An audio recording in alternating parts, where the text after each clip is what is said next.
first want to say thanks to SBDC and to the IDB for this wonderful opportunity to speak to such a diverse group of individuals, young entrepreneurs who are just jumping into the foray of owning their own business.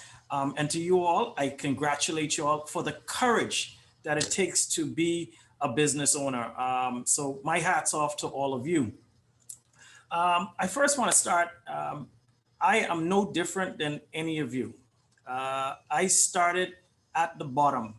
My last name is Sawyer, and there ain't too many business owners who are Sawyers in this country.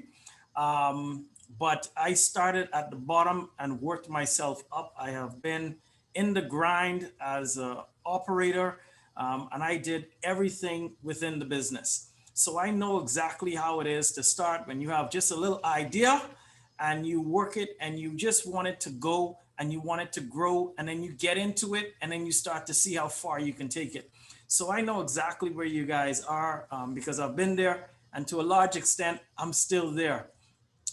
Yes, I've had a little moderate success, but my goal today really with you is to show and share with you some of the keys that I've had for success, and to see how best I can help you to think beyond what you can ever think of.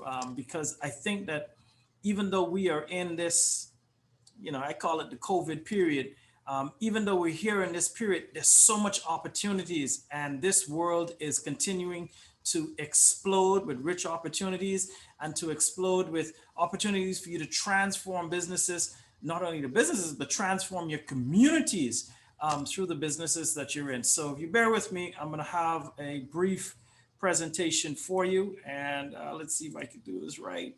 Yep, share. Beautiful. Okay. I hope everybody can see that. Everybody can see the screen. Yes. Ron? Yep. Yeah, thank you, Christian. Perfect. So this is a Formula One successful business, and I call it Formula One successful business.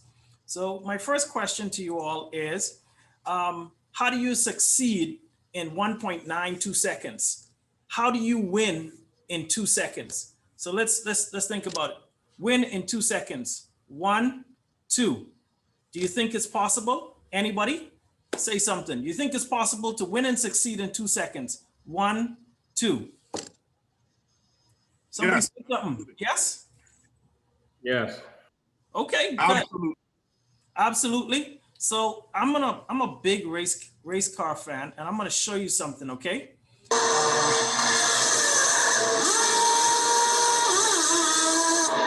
that go fast? Hold on, I'm gonna slow it down.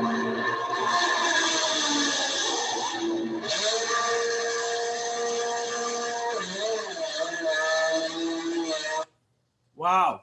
Did you guys see what just happened? I hope you did. What you saw just now was a Formula One pit stop. And that Formula One pit stop, it took 2 seconds for that's the Ferrari F1 team. In 2 seconds, is actually in 1.79 seconds, it took for them to take off 4 tires and put 4 tires back on. They also cleaned the windshield, and they also fueled the car. They did it in 1-2 seconds. Now I'm going to show you that back in a little bit, just in case you didn't get it. But they succeeded in performing a task that led to them being the premier Formula One racing team worldwide. What did it take for that to happen? Was it blockchain? Was it e-commerce? Was it processes? It was 5 pillars that I call 5 pillars to succeed. They had the right people in place. They had the right strategy. They had the right execution. They had the cash to make sure that they were doing things right. And the last one is you, the person who was leading the entire team. If you want to succeed in your business, you need to develop and adapt these 5 pillars into your business. They're the people, the strategy, the execution, the cash, and you need to have you in it. So let's talk about people. You know, you often heard this, and I only got a few minutes, so I'm just going to kind of skim through some of this stuff. But you need the right people to be on the bus with you. The people who share your vision and share your goal, you need to share it with them so they know exactly what the main focus is, what their purpose is. You need to train and equip them to doing the right things, and you have to be the right coach and leader to them. I didn't say the right manager. You have to be the right coach, the right leader for those individuals. You have to give them the recognition that they deserve, and you need to show them appreciation for what they do. The test, if you have the right people on it, ask yourself, would you work for you? That's a question that you should ask yourself. If you want to be the right manager and the right coach, the right boss, would you work for you? Have you gotten the right people? Do they understand your vision? Have you trained and equipped them? And are you leading them to be where you want them to be? I'm going to move on. Strategy. You need an awesome strategy when you're starting business and when you need it for your success. That strategy encompasses what drives sustainable growth. These are some of the questions I want you to ask. What's the market saying? What, you're asking me, well, Chris, what does it mean sustainable growth? Well, what is the market out there saying? What's the need that you're trying to fulfill? What's the problem that you're trying to address? And I want to say it that problems drive opportunities. I'm in the business. I started off as in the shredding business, but I started with the main thing of addressing a problem of helping people to destroy their confidential information. There was a problem. I looked for a solution, and that provided an opportunity. And it has grown into so many different areas of this business. So you got to look at it in terms of your strategy. Another question, who are your core customers and what brand promises and guarantee do you make them? This needs to be a central part of your strategy. Do you know exactly who your core customers are? Why are they going to shop with you? And then what brand promises are you giving them? Like I'm gonna throw in Domino's. Domino's has this thing where, if you're late, you get your pizza after 30 minutes. That's a brand promise, right? I used to live in Toronto. There's a bank that's called TD, Toronto Dominion. If you were standing in the bank line longer than 15 minutes, they deposited $5 into your account. That's a brand promise. It holds you accountable to that customer. That's a brand promise and a guarantee. And that engenders loyalty to your business because they can come to rely on you because you're not letting them down, because you're holding up that promise. And if something goes wrong, you're prepared to give them a guarantee on it. Okay? And then thirdly, another strategy. What differentiates you and gives you advantages from your competitors? Is it the apps that you use? Is it the technology and blockchain that you have? Is it that you have the best price? Is it that you could deliver, right? How is your delivery system, right? How have you innovated? I give a lot of kudos to, what do they call Craven. I mean, Craven is awesome right now. Everybody, homes have been in rejoicing mode, in joyous mode because of Craven during this pandemic mode, because they've been able to come out and deliver, right? They have turned things upside down, but they have given everybody, they've differentiated themselves through technology and been able to deliver on their promises. The other thing about strategy that you need to know is that you have to review your strategy often. You have to look at it and say, is it working? Evaluate it. And you have to maintain relevance. Are you doing something that was relevant 6 months ago, but is no longer relevant now, right? You need to continuously review your strategies and maintain relevancy to the customers that you're out there providing, because you need to continue to have a strategy that demonstrates value to the customer. That's your value proposition, but that's also about you maintaining relevancy, and that will continue to give you the competitive edge and continue to engender good customer loyalty. Now we need execution. Who, what, and when. Who's doing it? What should they be doing it? And when are they doing it? You've got a great business, but now let's put it all into action. Do you have the right people doing it? What exactly are they doing? Have you trained them properly? Have you given them a great SOP, which is your standard operating procedures, right? And when are they doing it? You have to look at your processes and continue to develop them, continue to evaluate them, test them, and improve them. If you had a process that took you 10 steps, I challenge you, After 6 months, look at those 10 steps and see how can you get those 10 steps down to 8. I give Marlon Johnson and the Ministry of Finance a lot of credit. They have improved the processes for road traffic and getting your licenses and whatnot. They have continued to improve customs and those processes there. And I can go on to a number of other businesses, but it's all about managing your processes and improving your processes so that you can get great customer feedback and great customer loyalty. Also, part of execution is you have to communicate to the entire team, not just one department, the entire team, so that everybody knows in that team what everybody else is doing and the impact that their actions are going to have on the next part of the team.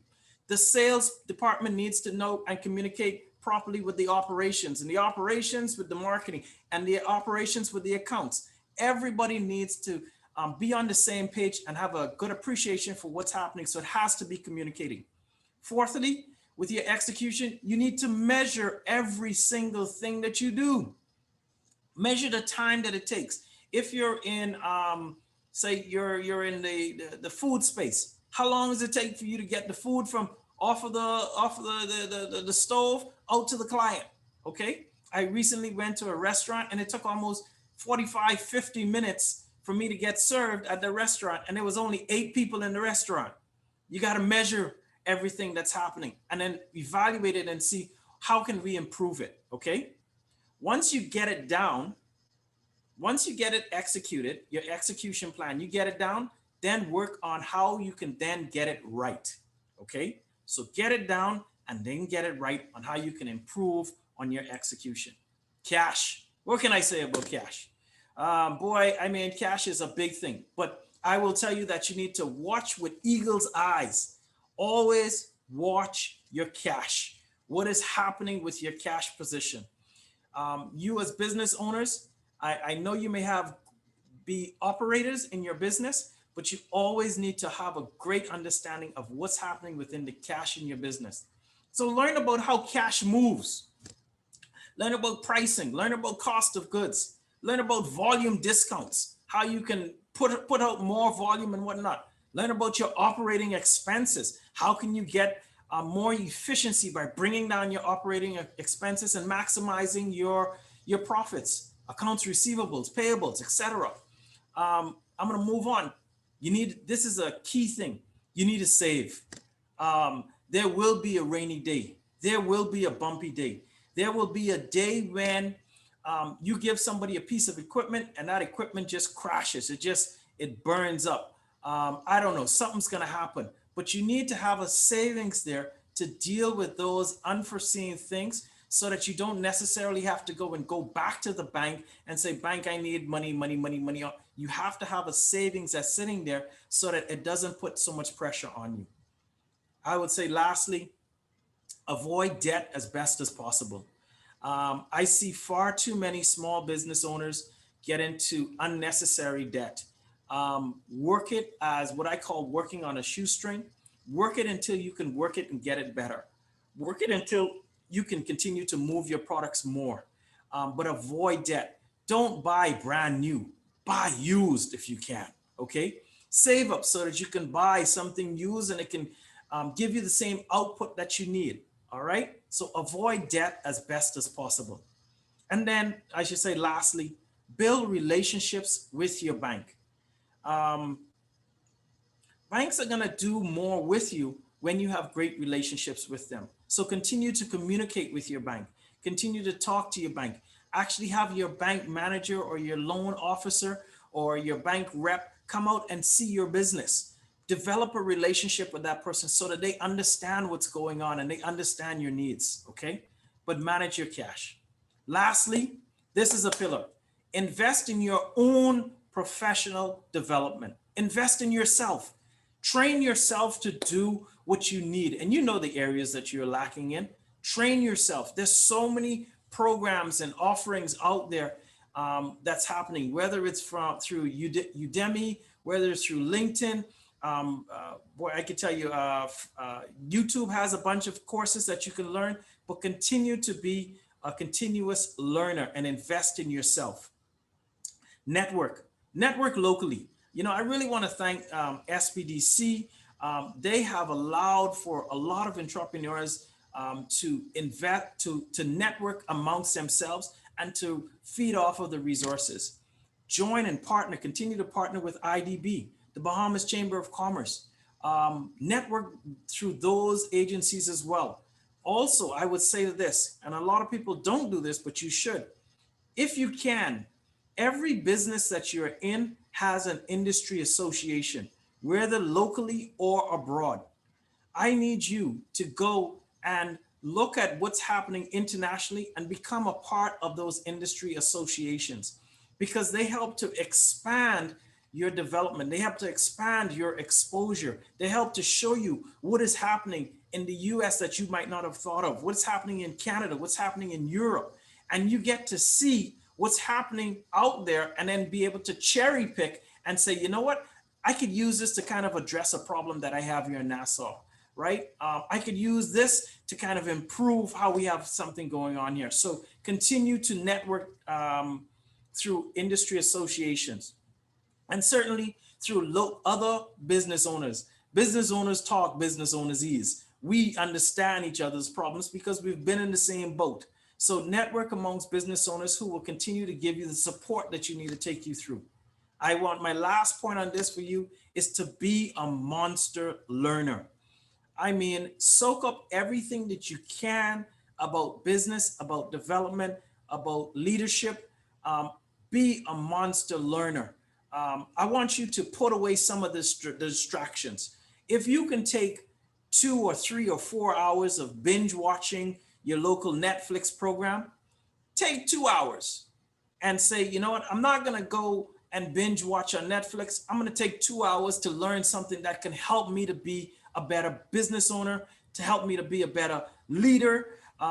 Learn more about yourself, right? Take the time to be a monster learner so that you can continue to grow and develop, okay? It's the investment in you, right? It's the investment in you, and it will pay off. I'm going to go back to this video here. I want you to see again, take into account that we have 5 pillars. Watch this again and see what success looks like in 1.92 seconds. I'm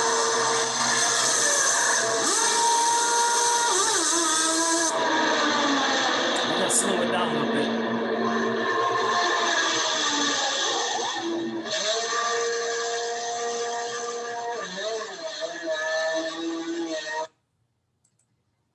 Okay, good stuff. Good stuff. Hold on. So I want to throw something out to you. Also, know who your industry champions are. This guy who is here is Lewis Hamilton. Some may know him, some may not. He's British. He's a black guy, but he's a 7-time Formula One champion. If you want to learn how to be a champion, study other champions, okay? But this guy is 7-time Formula One champion, just to throw that out to you. And as you move on today, remember this, that success is yours already. You need to make sure that you continue to have great people surrounded with you. You need to make sure you have a great strategy. Make sure your execution is on point. Make sure you fully understand cash, and make sure you continue to do a great investment in yourself. Position yourself for success in 2021 and beyond. I join in Marlon saying there is no reason why there should not be a Bahamian company on the Dow Jones or on Wall Street. Success is ours. Our limitations only become what we think of. But if you can think outside of the box and think beyond where you are, equip yourself with the tools, you will have a fantastic, successful business. You will be a great leader in your community, a great leader in your team, and you will be a success in this Bahama land. I want to wish you all the best for 2021 and to let you know that anything and everything is possible. Thank you all.